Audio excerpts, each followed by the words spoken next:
St. Lucia is yet to finalize its Petro-Caribe deal, but government says there will be no added debt to the public purse. The civil status registry to be made an independent unit. And spreading the gospel heard in rap.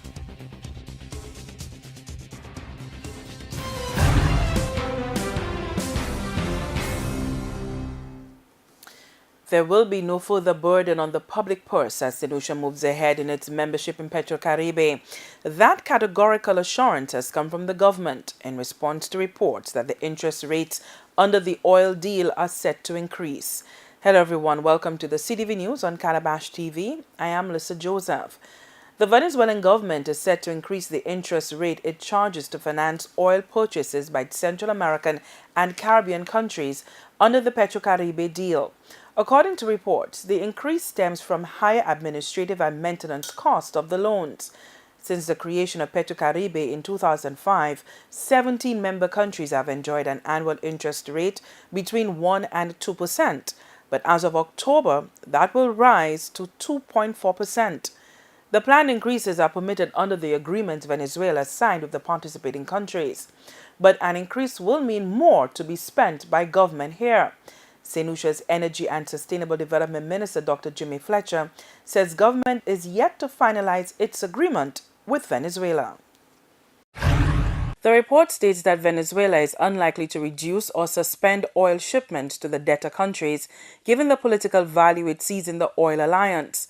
Heads of state and government of Petro-Caribe member countries are set to meet in September, at which time the proposed interest rate increases will be discussed. St. Lucia's Minister for Energy says the proposal has been floating around for some time. As it is right now, the financing is once the price of oil on the world market exceeds a certain amount, then 40% of the payment is made up front and 60% of the payment can be deferred, which allows the government to use that for investments in the productive sectors at a particular interest rate. One of the recommendations coming out now is that the entire amount be repatriated to Venezuela and the government make application to Caracas for projects, and then those projects are funded. And the Venezuelans are looking at proposing that in an attempt to deal with the debt situation for some of the countries, not all of them, but some of the countries have really accumulated a significant debt on the Petro-Caribe. The minister has assured that St. Lucia will not be incurring any debt undertaking the deal, meaning that all transactions will be cash-based. While there is provision within the agreement for payment to be made in kind via goods and services, Dr. Fletcher says it is unlikely the option will be explored. St. Vincent and the Grenadines is presently looking into paying its Petro-Caribe bills with the supply of bananas to Venezuela. Fundamental for the government of St. Lucia is the use of the special facility under the agreement that provides funds for socio-economic projects. St. Lucia's agreement is still in the discussion phase with Venezuela. The minister and a technical team are scheduled to meet with petroleum dealers and suppliers to iron out some important issues. Because the way Petro-Caribe works is that we purchase petroleum products and we now have to redistribute these petroleum products. Some of the countries have done it through their electric utility companies. Some have done it through existing suppliers like Rubis and Sol. Some have done it through government getting involved in the distribution of LPG. So all of these things are issues that we have to resolve. Storage capacity is also being discussed. However, the government does not foresee any problems. St. Lucia has more storage capacity for petroleum product than any other country in the Eastern Caribbean. What we have to do now is, and we've already, the team visited the Hess Oil facility, and so that is one option that is available to us. And really, it is a matter then of leasing space to store whatever petroleum product that you need. And one of the things that we're also looking at is the possibility of not just storing petroleum product to service the needs of St. Lucia, but whether there is any possibility of storing petroleum product to service the needs of some of the other islands. The only issue there is the storage, the nature of the storage capacity, whether because there would be need for storage of also finished product, not just crude product. And so, for example, with LPGs, I don't know with LPG cylinders whether there is any facility right now that would allow us to embark on that level of storage. But these are all things that we're looking at. The other Petro-Caribe members are Antigua and Barbuda, Honduras, Bahamas, Jamaica, Belize, Nicaragua, Cuba, the Dominican Republic, Dominica, St. Kitts and Nevis, Grenada, St. Vincent and the Grenadines, Guatemala, Guyana, Suriname, and Haiti. The island has recorded another homicide. About 10:05 p.m. Monday, officers attached to the Criminal Investigations Department were summoned to the scene of a shooting at Hospital Road, Castries. Upon arrival, the officers made certain observations. They also received information that a male individual was transported to Victoria Hospital via ambulance. As a consequence, they left for the hospital. Whilst there at the accident and emergency room, the officers spoke to medical personnel where an update on the victim was provided, indicating that he had succumbed to multiple gunshot wounds and was pronounced dead on arrival. That male individual was later identified by police as 45-year-old William Francis, also known as Ghost of Hospital Road. A post-mortem examination is scheduled for a later date to determine the cause of death. An investigation into the matter continues. Police have asked that anyone with information pertaining to the homicide of William Francis ought to contact the Major Crimes Unit at telephone number 456-3754. That number again, 456-3754. Issues confronting the nation's youth came to the fore Tuesday as the National Youth Council met with Prime Minister Dr. Kenny Anthony. The NYC provided Dr. Anthony with a declaration drafted from its General Council meeting held in Soufrière. Topping the agenda was youth unemployment. But we know that it is excruciating for a number of young people who have left schools in recent times, and there is a huge backlog. So that by definition, we have to be concerned about our young people. It is true that the government of St. Lucia has engaged in a number of initiatives, including, of course, reconsidering the approach to governance by creating a separate Ministry of Youth. But really that's not enough. We have to go beyond that. And it is true too that we engage with a number of organizations to ensure that we address issues of unemployment. But it can be painfully slow at times, and we need to accelerate all of that. And I'm also very happy that an effort has been made to put a number of young people on key government boards, key government institutions, so that we can constantly hear the voice of young people. And really, the changes that are so vitally necessary in this country are changes that have to be entrusted to young people. Dr. Anthony told the youth leaders that he and his administration are sensitive to the desires and energies of young people. Using himself as an example, Dr. Anthony said his potential was recognized by the government of the day when at age 28 he was appointed Minister for Education. In those days, the Constitution did not allow persons below the age of 30 to be appointed to the Senate, and an amendment had to be made to the Constitution to facilitate my entry. Of course, I never got the benefit of that amendment, but it is there, so it's really a contribution to the evolution of the Constitution of St. Lucia.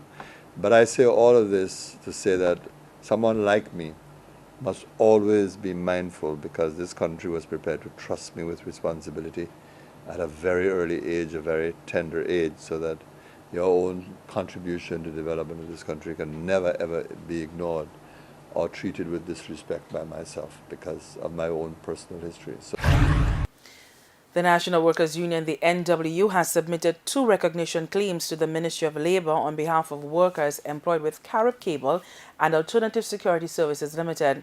These claims conveyed that the groups of workers have joined the National Workers Union and that the union's submission is in keeping with the Labour Act No. 37 of 2006, Section 357.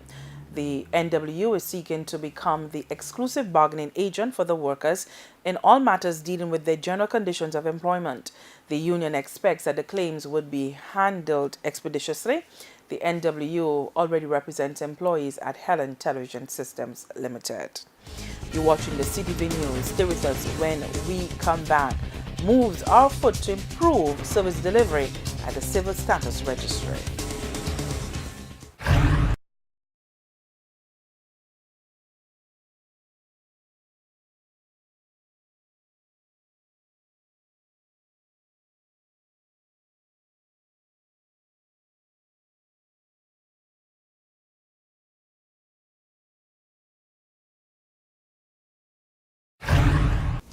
Welcome back.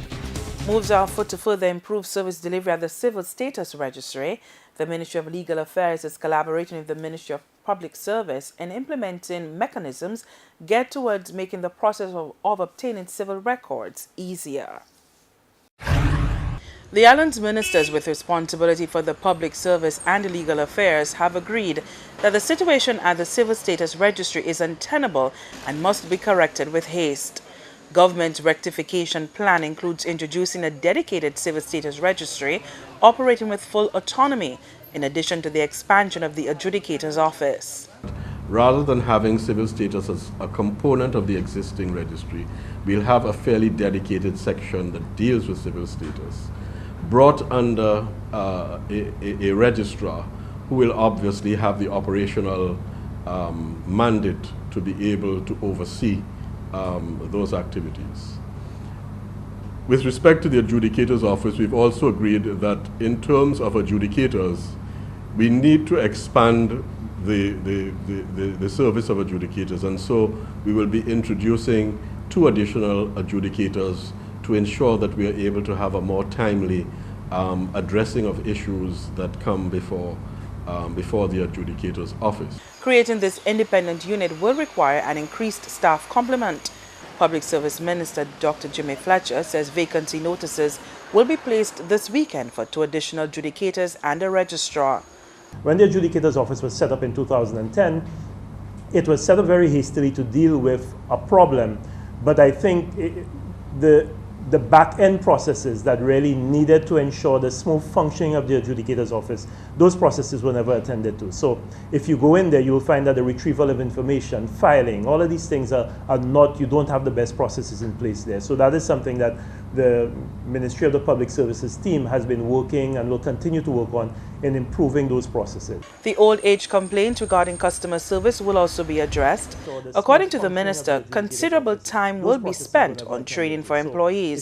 Also important is the incorporation and use of modern technology to serve the public, so that a lot of these applications can be done online, and also that there can be some tracking system so that you can be informed how the status of your application, not just via website, but also via messages to your cell phone. You know, we have to move away from, as much as we're trying to implement e-government, we now have to implement m-government, because almost everybody has a cell phone in St. Lucia. M-government meaning mobile government. Everybody has a cell phone in St. Lucia, and there's no reason we cannot be providing some of these services via your cell phone, so that you can, by developing the applications, you could, one, make the request online, but even more importantly, you could get the regular text alerts telling you what is the status of your application and whether your form is ready to be picked up and where you should pick it up. That you ought not to have to come to CASTRIES to pick it up, but you could pick it up in Viewfort, or you could pick it up at a post office, because we have sent those forms closer to your place of residence to minimize on the discomfort to the general public. The government is aiming to have the Civil Status Registry serve as the flagship for public sector transformation. A consultant will be on island for 2 weeks, assisting in the process. 4 male individuals are currently detained in police custody after the execution of a search warrant at a house in Citygate, Castries, about 7 p.m. Saturday, 3rd August, by personnel attached to the drug unit. Approximately 283 pounds of compressed dry green plant materials suspected to be cannabis was recovered. The investigation into this operation is ongoing. Upon completion, charges are expected to be laid, according to police.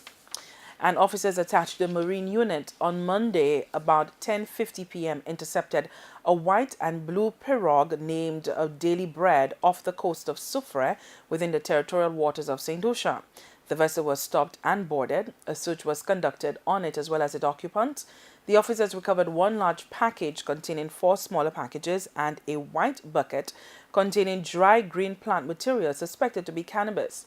At the time, there were 3 occupants on the vessel, all of Bocage, Castries.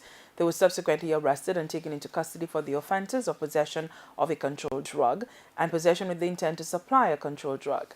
The individuals are expected to be charged and taken before the 1st District Court at a later date. The St. Lucia Archaeological and Historical Society is celebrating 62 years of existence with a renewed focus. The organization was started by former educator and Speaker of the House of Assembly, Wilfred Sinclair Daniel. Having passed away, we have all promised to keep the door open, because in 1951, when he started the Historical Society as a historian and teacher, we all followed him as youngsters, and we kept with him, and up to the time he died, we were still president, acting president of the society. The point that we are happy about today is that we've seen some new faces and new young persons coming into the society, and we're hoping that in the not too distant future that we would be able to not only command the Caribbean, but to move away from the Latin America and then be one Caribbean historical organization. The society is the oldest in the English-speaking Caribbean. The executive director says while the organization fails to command the attention of nationals, it is well respected in the hemisphere. Our heritage is very, very, very strong, and persons are really listening to St. Lucia. Outside, internationally, St. Lucia is on top, and she's got a very high rating. And this society now needs to sit down now, do some writing, get its books back together, and as we know that our history here lasts for a long time for this and the next generation, we will continue to protect and restore buildings.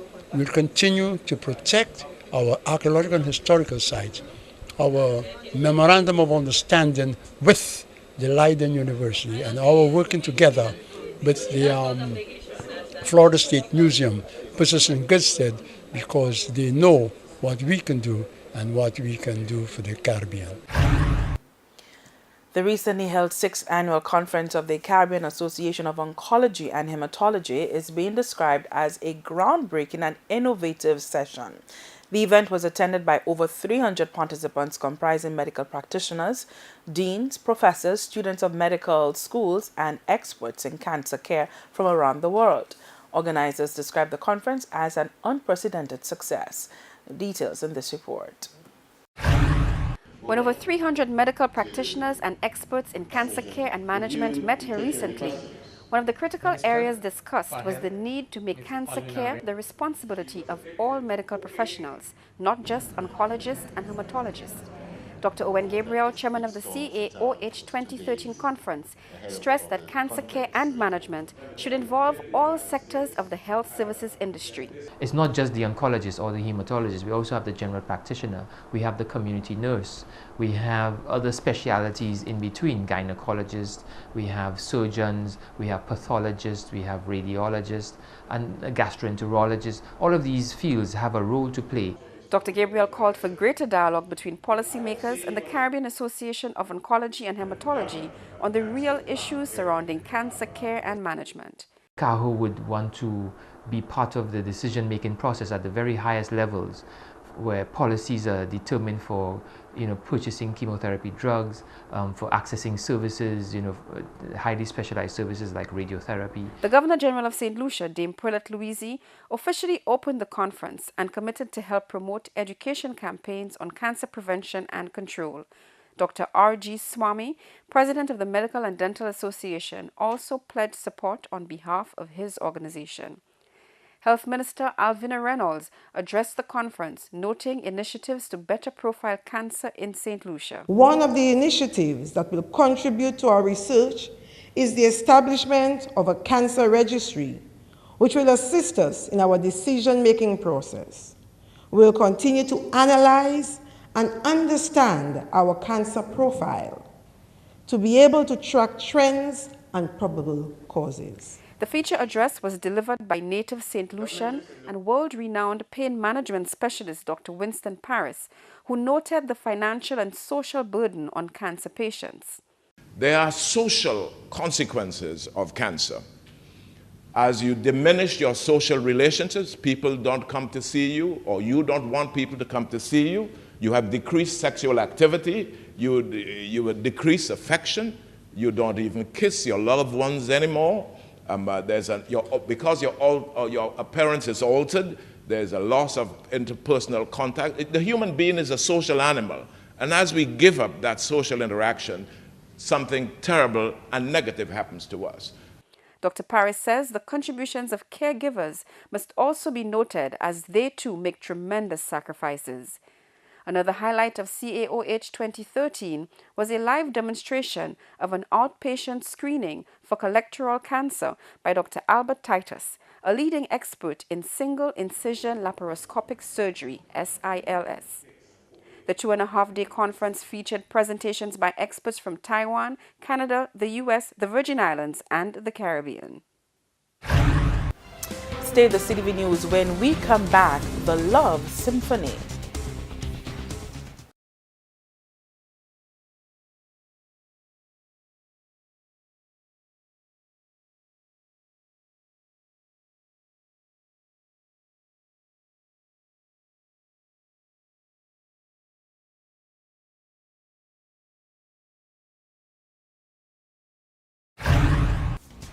Welcome back.